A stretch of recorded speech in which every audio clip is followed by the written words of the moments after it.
खुलुमबाय गिबियावनो बयनिसिमबो गाहाम हामलायनायखौ जासिहरबाय। दिनैनि प्राइम 24 हेडलाइन स्टुडियाव धेमाजि जिल्ला सानजारि नोगोरनिफ्राय रादाबखौ फरायदों आं रैरुप नार्जारिया। 9 आगस्ट खालारखालि चिरां जिल्लानि बिजनी सुबाइजार BCDCनि सिङाव थानाय 2 नं मालिपारा गामियाव बिजनी दखरा आरो सुबाइजार दालाय दुलाराय बर' फरायसा आफादनि बानजायनायाव दरब्रै गामिखौ लाफानानै गथायबारि गुदि फरायसालियाव मोनसे सांग्रांथि मेल लानाय जादों। बे सांग्रांथि मेलाव बे ओनसोलनि फरायसाफोरखौ लानानै आथिखालनि बे समाव माबोरैहाय गोजौ फारसे दावगालांनांगौ, माबोरै जिउआव देरहासार जानो हागोन बेफोरनि सायाव सावरायनाय जादों।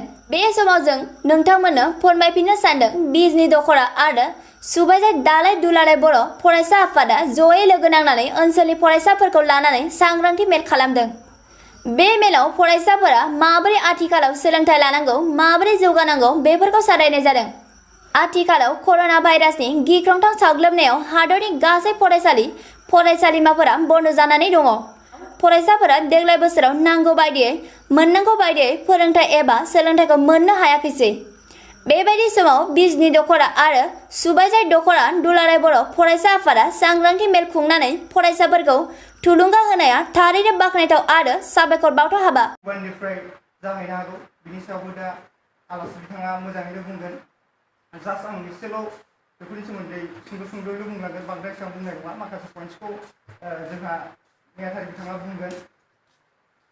दा नोंसोरजों सावरायनायानो जाहैबाय जोङो फरायसालि गैयि समफोरावहाय जों बोरै फरायलायनो, बोरै आवगायलायनो बेफोरखौ एसे सावरायलायगोन।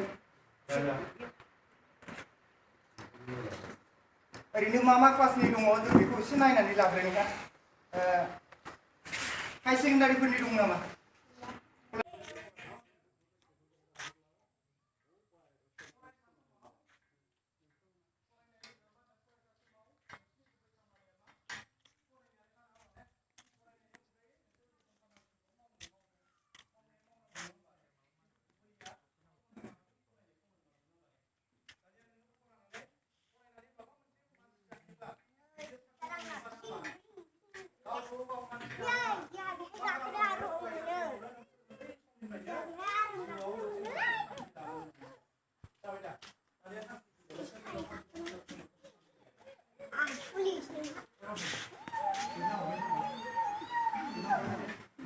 जिउआव थांखि लानांगौ मोनथिबाय। जिउआव देरनानै लेखा गोरों जानानै फरायनानै नोंसोरनि जिउआव मा जाहैयो दे? नोंसोर थांखि दंना गैया? साथाम सिखादो खनसेनो साथाम दे लादोंबा जेनेबा थांखि लाबायबा लाबाय, लायाखैबा लायाखै। लाबायबा मा लादों ने?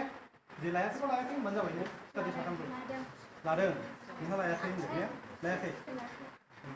मा थांखि लाखो बिसोर? डक्टर, नोंहालाय? हा? एक्ट्रिस जागोन ने? नोंसोर मिनिगोन नङा होमबा? मिनिनो नाङा नङा होमबा? बेबो गावबागाव मोनसे थांखि, मिथिबाय दा? एक्टर एक्ट्रिस जानो गोरलै नामा? गोरलैथ' नङा ना होमबा दे? जिरायनो खोनासंदो। ओमफ्राय क्लास 10निया दे, क्लास 10 सिखारफिन दे। क्लास 10 दे सिखार। लाजिनाय, बानाय, गिनाय बे मोनथामखौबा जिउआव थांखि थानांगौ नङा होमबा? बाबाय ना लाजिबाय ना गिबाय? थांखि दंना गैया? दंबा दं, गैयाबा गैया। नोंना थांखि दंना गैया? दङ। मा थांखि? हा? फोरोंगिरि जाबाय जिराय। नोंनालाय? फोरोंगिरि जाबाय जिराय। हा?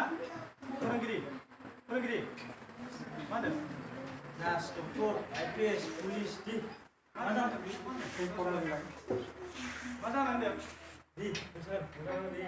अफिसार